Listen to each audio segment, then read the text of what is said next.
everyone, welcome back to my new mini vlog. আজকে সবাই জানো নীল ষষ্ঠী ছিল, তাই সকলকে নীল ষষ্ঠীর অনেক শুভকামনা। সকলের বেবিরা যেন খুব ভালো থাকে। আমি সকাল সকাল উঠে মিমিকে স্কুলে দিয়ে এসেই আমি আমার ঘরের ঠাকুরকে পুজো দিয়েই চলে গেলাম পাড়ার মন্দিরে। পাড়ার মন্দিরে গিয়ে দেখলাম বেশ অনেকটাই ভিড় ছিল। তারপরে লাইন টাইন দিয়ে আমি পুজো দিয়ে নিলাম। খুব গরম লাগছিল। তারপরে তোমরাও দেখে নাও, আমাদের পাড়ার মহাদেবকে দর্শন করে নাও। তোমাদের যার প্রেয়ার যা আছে এখানেই দর্শন করে প্রে করে দাও। তারপরে বাড়িতে এসেই আমি মিমির বোতলগুলো স্টেরিলাইজ করে একটু ডাবের জল খেয়ে সাবু মাখা খেয়ে নিলাম। তারপরে বরকে বললাম আজকে নতুন বেড কাভার পাতো, সামনে পয়লা বৈশাখ, এর মধ্যেই পার্সেল এসে গেল।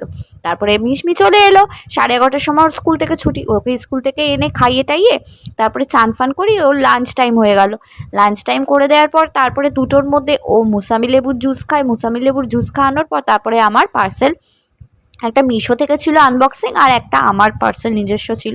পার্সেল খুলতে খুলতে আমি খুব হাঁপিয়ে গেছি। এই দেখো আমার একটা ব্লাউজ ছিল, দুটো, একটা এরকম ইনার দেওয়া ছিল আর একটা স্লিভলেস। তারপরে একটা 3 পিসেস ড্রেস ছিল, এটা আমার প্লিটেড নিচে ধুতি টাইপের ড্রেস ছিল। তো ওর নাম হচ্ছে শ্রেয়াসী মণ্ডল, ওকে আমি অনলাইন পেয়েছি, ও খুব ভালো ডিজাইনিং ড্রেস বানায়। তারপরে আমি দুপুরবেলা একটুখানি পরোটা আর তরকারি খেয়ে ঘুমিয়ে পড়লাম। দেখা হচ্ছে নতুন কোনো ব্লগেতে। Follow for more, thanks for watching.